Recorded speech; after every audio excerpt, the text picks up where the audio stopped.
நான் பிறந்தது வந்து பாம்பேலேருந்து நான் சென்னை வந்தது வந்து 92 93ல். ஏன்னா அப்போ தான் மோகமுல் படம் நான் கமிட் ஆனேன்.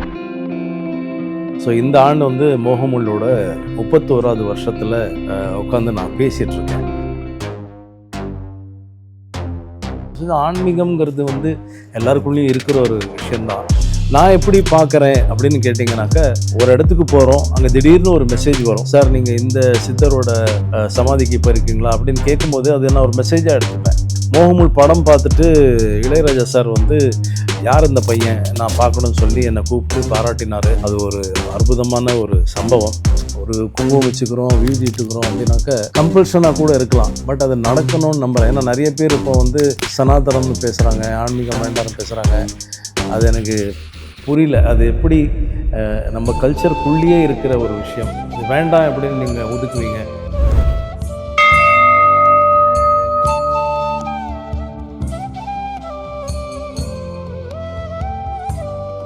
பக்தி தமிழா சேனல் நேயர்களுக்கு என்னோட வணக்கம். நான் உங்கள் அபிஷேக். ஒரு ஆக்டராக பார்த்துருப்பீங்க, ஒரு இயக்குனருங்கிறது பல பேருக்கு தெரியும்.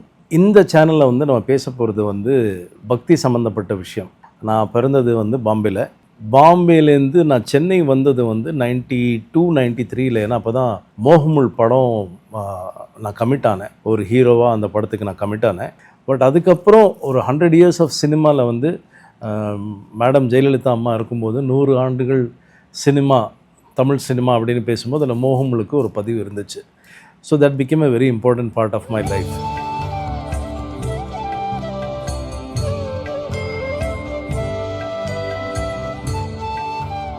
ஒரு நண்பர் கேட்டார், எப்படி சார் இந்த ஆன்மீகம் அப்படின்னாங்க. ஸோ ஆன்மீகம்ங்கிறது வந்து எல்லாருக்குள்ளேயும் இருக்கிற ஒரு விஷயந்தான். அது எப்போது நம்ம எப்படி பேசுகிறோம், எங்கே பேசுகிறோம், அது யாருக்கு போய் சேருதுங்கிறது தான் முக்கியம். ஸோ பீயிங் ஃப்ரம் மும்பை ரொம்ப ரெகுலரான விஷயம் வந்து செவ்வாய்க்கிழமை விநாயகர் கோவிலுக்கு போகிறது, வியாழக்கிழமைனா பாபா கோவில் போகிறது, வெள்ளிக்கிழமைனா மகாலட்சுமி கோவில். ஸோ தெரிஞ்சோ தெரியாமலோ we are all into spiritualism சொல்லலாம், ஆன்மீகம்னு சொல்லலாம். இன்னும் முக்கியமான அதுக்கான காரணம் வந்து பார்த்திங்கன்னா, பாம்பேயில் வந்து விநாயகர் சதுர்த்தி வந்து பெரிய அளவில் கொண்டாடப்படும். அந்த மாதிரி கல்ச்சுரல் ஈவெண்ட்ஸில் தான் வந்து எனக்கே ஆர்வம் வந்து இந்த கைத்தட்டல், இந்த பாராட்டுகளை கேட்கும்போது ஒரு ஆர்டிஸ்ட் ஆகலாம். ஸோ இப்படி ஆரம்பித்த அந்த பயணம் அப்படின்னு சொல்லலாம். அதுக்கப்புறம் ஒரு காலகட்டத்துக்கு பிறகு சித்தர்களை பார்க்குறது, சித்தர்கள் சமாதிக்கு போகிறது வர்றது, அந்த மாதிரி ஒரு தேடுதலில் போகும்போது நான் எப்படி பார்க்குறேன் அப்படின்னு கேட்டிங்கனாக்கா, ஒரு இடத்துக்கு போகிறோம், அங்கே திடீர்னு ஒரு மெசேஜ் வரும். திடீர்னு ஒரு மெசேஜ் வரணும்னா யாராவது வந்து சார் நீங்கள் அந்த கோவில் போயிருக்கீங்களா, சார் நீங்கள் இந்த சித்தரோட சமாதிக்கு இப்போ இருக்கீங்களா அப்படின்னு கேட்கும்போது அது நான் ஒரு மெசேஜாக எடுத்துப்பேன். ஸோ நம்ம ஒரு ரிசெப்டிவாக இருந்தாக்க இந்த பயணம் வந்து அப்படியே தொடர்ந்து போயிட்டே இருக்கும். ஸோ ஆன்மீகம்ங்கிறது வந்து எனக்கு தெரிஞ்சு எல்லாருக்குள்ளேயும் இருக்கிற ஒரு உணர்வு தான் அது. ஒரு குங்குமம் வச்சுக்கிறோம், வீழ்த்திட்டுக்கிறோம் அப்படின்னாக்க கம்பல்ஷனாக கூட இருக்கலாம். பட் அது நடக்கணும்னு நம்புகிறேன். ஏன்னா நிறைய பேர் இப்போ வந்து சனாதனம்னு பேசுகிறாங்க, ஆன்மீகம் வேண்டாம்னு பேசுகிறாங்க. அது எனக்கு புரியல. அது எப்படி நம்ம கல்ச்சருக்குள்ளேயே இருக்கிற ஒரு விஷயம். அது வேண்டாம் எப்படின்னு நீங்கள் ஒதுக்குவீங்க. ஒரு தாய் தந்தையை ஒதுக்குற மாதிரி, ஒரு குருவை ஒதுக்குற மாதிரி தான் நான் அதை பார்க்குறேன். இந்த கோவிட் நேரத்தில் தான் நான் பண்ண வேலைகள், எனக்கு கிடைச்ச அவார்டு, இதெல்லாம் நான் பார்க்கவே ஆரம்பித்தேன். அதை பார்க்கும்போது தெரிஞ்சது, நம்ம இவ்வளோ வருஷம் ஓடிட்டுருக்கோம், இவ்வளோ வேலை பார்த்துருக்கோங்கிறது தெரிஞ்சது. ஏதாவது பதிவு பண்ணலாம் அப்படின்னு ஆரம்பித்தது தான். ஆக்சுவலி நான் ஃபஸ்ட்டு ஆரம்பித்தது வந்து டீச்சிங் கிளாஸஸ் மாதிரி ஆரம்பித்தேன். அதை 2 minute 3 minute வீடியோஸ் போட ஆரம்பித்தேன். அது பண்ணிகிட்டு இருந்தேன். ஆனால் ஒரு முழுமையான ஒரு திருப்தி எனக்கு கிடைக்காமையே இருந்துச்சு. ஸோ சுபாஷ் வந்து என்கிட்ட, Abhishek let's do something, vlogs பண்ண ஆரம்பிக்கலாம், ஸ்பிரிச்சுவல் கண்டென்ட்டை பற்றி பேசலாம் அப்படின்னா. எனக்கு அது கொஞ்சம் பிடிச்ச விஷயம். கோவில்களுக்கு போகணும், ஒரு சில பதிவுகளை பண்ணணும், ஒரு சில கோவிலை பற்றி சொல்லணும், அங்கே இருக்கிற பரிகாரங்களை பற்றி சொல்லணும், இல்லை அந்த கோவிலை பற்றி தெரிஞ்சுக்கணும். இந்த ஆர்வம் எப்போவுமே இருந்துகிட்டு இருந்தது. ஸோ ஃபஸ்ட்டு அந்த கண்டென்ட்டை போடும்போதே நான் எதிர்பார்க்கல, இந்த கோவில் சம்மந்தப்பட்ட விஷயம் வந்து எல்லாருமே ஃபாலோ பண்ண ஆரம்பித்தாங்க.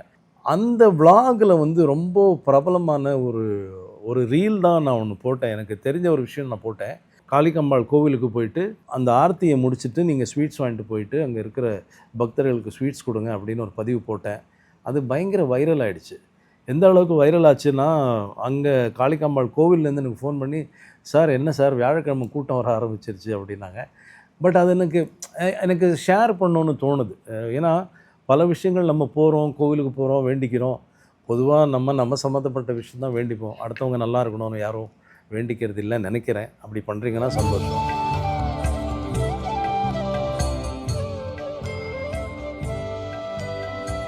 அடிக்கடி அ போன கோவில் அப்படின்னு பார்த்தீங்கன்னா, நான் சொன்ன மாதிரி அ ஷிரடி வந்து நான் சின்ன வயசுலேருந்து போயிட்டுருக்கேன். ஸோ பாபா அருள்னால ஒரு 50 முறைக்கு மேலே ஷிரடி போயிட்டேன். ராகவேந்திர சுவாமி கோவில் மந்த்ராலயம் வந்து ஒரு 34 முறை போயிருக்கேன். அந்த 34 முறையும் இதில பெரிய விசேஷம் என்னென்னா, நான் மந்த்ராலயம் போகும்போதெல்லாம், மந்த்ராலயம் போகாதவங்க, அதாவது முதல் முறையா மந்த்ராலயம் போறவங்கள நான் கூட்டிட்டு போற அளவுக்கு எனக்கு ராகவேந்திர சாமி வந்து பிளெஸ் பண்ணியிருக்காரு. என்ன ஃபர்ஸ்ட் டைம் ராகவேந்திர சாமிய பார்க்க போற நெறைய பேர நான் கூட்டிட்டு போயிருக்கேன். அது எப்படி அமையறதுன்னு எனக்கு தெரியல. இப்போ கடைசியா ஒரு நண்பர் கூட மந்த்ராலயம் போனோம் அப்டின்னாரு. நான் அந்த நேரத்தில கிளம்பிட்டு இருக்கும்போது அவர கூப்பிட்டேன் வரீங்களான்னு. சார் நான் ஃப்ரீயா இருக்கேன் வரேன்ட்டாரு. ஸோ மந்த்ராலயம் கோவில் வந்து எனக்கு ரொம்ப புடிச்ச ஸ்தலம் அப்படின்னு கேட்டிங்கன்னா, அந்த ஸ்தலம் ராகவேந்திர சுவாமி கோவில்ல வந்து அங்க போய் உட்காந்தாலே நம்மளையும் மீறி உருகி நம்ம அழற அளவுக்கு சம்பவங்கள், நிகழ்வுகள் நடக்கும். என் ஒய்ஃப் பத்தி நான் சொல்லணும். என் ஒய்ஃப் வந்து ஷி இஸ் எ மியூசிஷியன். அவங்க வந்து ஒரு வயலினிஸ்ட்டு, பத்மா சங்கர்னு பேரு. கர்நாடக சங்கீதத்தில ஆரம்பிச்சு, அப்புறம் பேண்ட்ஸு, அப்புறம் நெறைய ஃப்யூஷன் மியூசிக்லாம் பண்றாங்க. பொதுவாவே மியூசிக்கில இருக்கிறவங்க, எஸ்பெஷலி சொல்றது கர்நாடிக் மியூசிக்கில இருக்கிறவங்க, இல்ல நம்ம சாஸ்திரத்தில இருக்கிற டான்ஸ் ஃபார்ம்ஸ்லாம் இருக்குல்ல, பரதநாட்டியம், குச்சிப்புடி இதெல்லாம். இது எல்லாமே வந்து பக்தி ரசால தான் இருக்கும். பக்தி பாவத்தில தான் இருக்கும். ஸோ அவங்க எந்நேரமும் அந்த கடவுள நெனச்சிட்டு பாடுறதோ, வயலின் வாசிக்கிறதோ, ஸோ அது வந்து இருந்துட்டே இருக்கும். அந்த வைப் வந்து ஸ்பிரிச்சுவல் வைப் இருந்துட்டே இருக்கும். அ என் ஒய்ஃப் அங்க இருக்கிறதுனாலயா என்னன்னு தெரியல. ஏன்னா எந்நேரமும் அந்த வயலினோட ரீங்காரம், இல்ல அவ பாடுற ரீங்காரம் கேட்டுட்டே இருக்கும். எல்லாம் கடவுள் சம்மந்தப்பட்ட பக்தி பாடல்களா இருக்கும். இல்லையா? ஸோ இது வந்து நம்ம மியூசிக்கும் வந்து இட் கனெக்ட்ஸ் ஸ்பிரிச்சுவலி. ஸோ இந்த ஸ்பிரிச்சுவாலிட்டி நமக்கு புடிக்கல அப்படின்னு சொல்றவங்க, அ நான் வந்து ஏத்திஸ்ட்டு, நான் வந்து ஆன்மீகத்த ஃபாலோ பண்றேன்னு சொல்றவங்க கூட, குறை ஒன்றுமில்லை கேட்கறதா இருந்தாக்க, அவங்க அங்க அந்த நேரத்துக்கு ஸ்பிரிச்சுவலிஸ்ட்டா மாறுறாங்கங்கிறது தான் என்னோட கருத்து.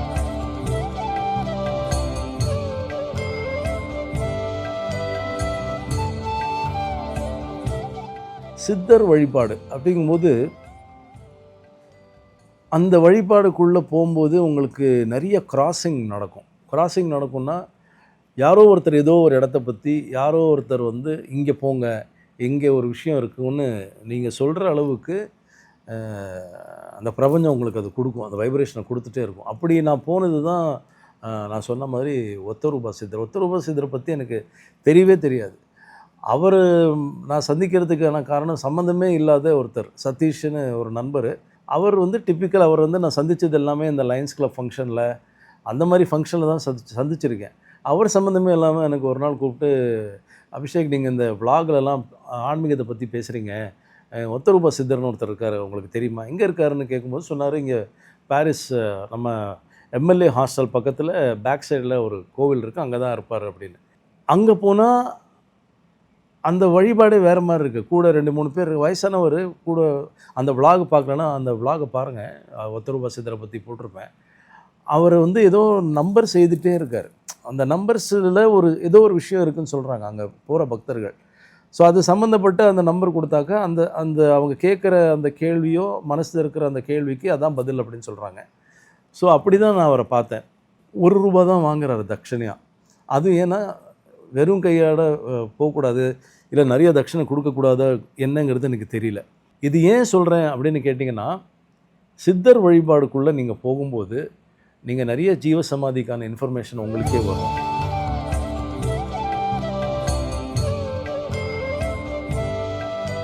பட் ரொம்ப ஆன்மீகத்த பத்தி பேசுறவங்க வந்து நெறைய பேர் சினிமா ஃபீல்ட்ல இருக்காங்க.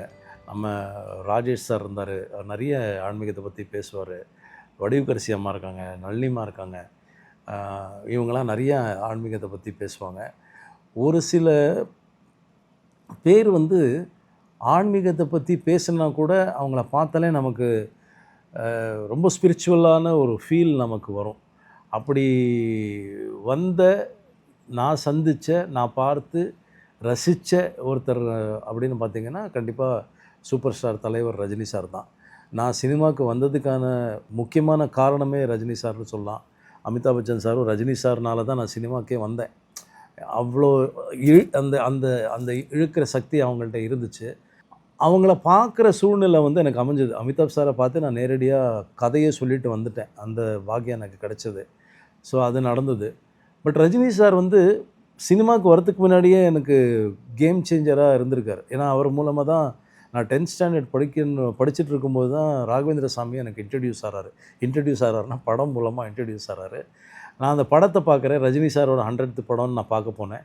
பார்த்தாக்க இந்த மாதிரி ஒரு சித்தர் ராகவேந்திர சுவாமி இருந்தாருங்கிற இன்ஃபர்மேஷன் எனக்கு வந்தது. அடுத்த நாள் வந்து இந்த மந்திராலயம்ங்கிற இடம் எங்கே இருக்குதுன்னு தேடி கண்டுபிடிச்சி அந்த வீக்கே நான் வந்து ராகவேந்திர சாமியை போய் தரிசனம் பண்ணுறேன். அதான் என்னோடய ஃபஸ்ட்டு தரிசனம் மந்திராலயத்தில் ராகவேந்திர சாமி தரிசனம். அப்போ தலைவர் வந்து கையில் அந்த காப்பு ஒன்று போட்டிருப்பார், ராகவேந்திர சாமியோட காப்பு. அது நான் வாங்கி அது ஒரு கிட்டத்தட்ட ஒரு 8-10 வருஷம் அது நான் போட்டுட்ருந்தேன். ஸோ ரஜினி சாரோட இன்ஃப்ளூயன்ஸ் ஆன்மீகத்துக்குள்ளே அப்படி வந்துச்சு. சென்னை வந்த பிறகு நான் காளிகாம்பாள் கோவிலை பற்றி பேசிகிட்டு இருந்தேன். காளிகாம்பாள் கோவில் பாரிஸை பற்றி பேசிகிட்டு இருந்தேன். பாபா படத்தில் பார்த்தீங்கன்னாக்கா காளிகாம்பாள் கோவிலை பற்றி தான் பேசியிருப்பார் ரஜினி சார். அதுக்கேற்ற மாதிரி செட்டெலாம் போட்டு செட் டிசைன் பண்ணி அந்த கோவிலை பற்றி தான் பாபா படத்தில் பேசியிருப்பார். ஸோ காளிகாம்பாள் கோவிலுக்கு என்னை மறுபடியும் கை பிடிச்சி கூப்பிட்டு போய் விட்டவர் வந்து ரஜினி சார் தான். என் பிறந்த நாளுக்கு முன்னாடி நாள் வந்து திடீர்னு ஆசை வந்துச்சு, தலைவரோட ஃபோட்டோ எடுக்கணும் அப்படின்னு சொல்லிட்டு ஒரு நண்பர் மூலமாக கேட்குறேன். அவரும் வந்து வர சொல்லுங்கள், நாளைக்கு வந்துட சொல்லுங்கள், பர்த்டேன்றீங்க நாளைக்கே வர சொல்லுங்கள் அப்படின்ட்டார். ஸோ ரஜினி சாரை நான் போய் பார்க்குறேன். இப்போ நான் அவருக்கு போய் என்ன கிஃப்ட் கொடுக்கணும், ரஜினி சாருக்கு நான் என்ன கிஃப்ட் கொடுக்கணும்னு யோசிக்கும் போது நான் இப்போ வந்து ஓம் சுவாமி அப்படின்னு ஒருத்தர் இருக்கார். ஓம் சுவாமி வந்து ஹிமாச்சலில் இருக்கார். பத்ரிகா ஆஷ்ரம்னு ஒரு ஆஷ்ரம் இருக்குது, அங்கே இருக்கார்.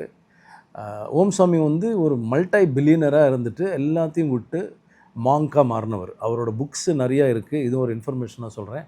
ஓம் சுவாமியோட புக்ஸு நிறையா இருக்குது. அதெல்லாம் வந்து தயவு செஞ்சு படிங்க. புக்காக படிங்க, இல்லை டவுன்லோடு பண்ணி படிங்க. ஸோ இந்த புக்கு கொடுத்ததுமே ரஜினி சார் வந்து ஓம் சுவாமி பற்றி நான் கேள்விப்பட்டிருக்கேன் அப்படின்னாரு. ஆமாம் சாமி, அதான் கொடுத்துட்டு போகலான்னு வந்தேன். ஓகே வாங்க ஃபோட்டோ எடுப்போம்னு சொல்லி ஃபோட்டோ எடுத்தார். அதாவது அந்த 10 மினிட்ஸ் நான் அவரோட இருந்தேன். எனக்கு ஃபுல்லாக எம்டி ஆகிடுச்சு. என் வாழ்க்கை வந்து எம்டி ஆகிடுச்சு. இந்த சென்ஸ் அவ்வளோ ஃபோக்கஸாக அவரை நான் பார்க்குறேன், அவ்வளோ ரசிக்கிறேன். அவரை வந்து ஒரு குருவை பார்க்குற ஒரு ஃபீல் தான் எனக்கு. ஏன்னா நான் சொன்ன மாதிரி எனக்கு ஒரு குருவாக தான் இருந்திருக்காரு. நான் சினிமாவில் வரத்துக்கே அவர் தான் காரணமாக இருந்திருக்காரு.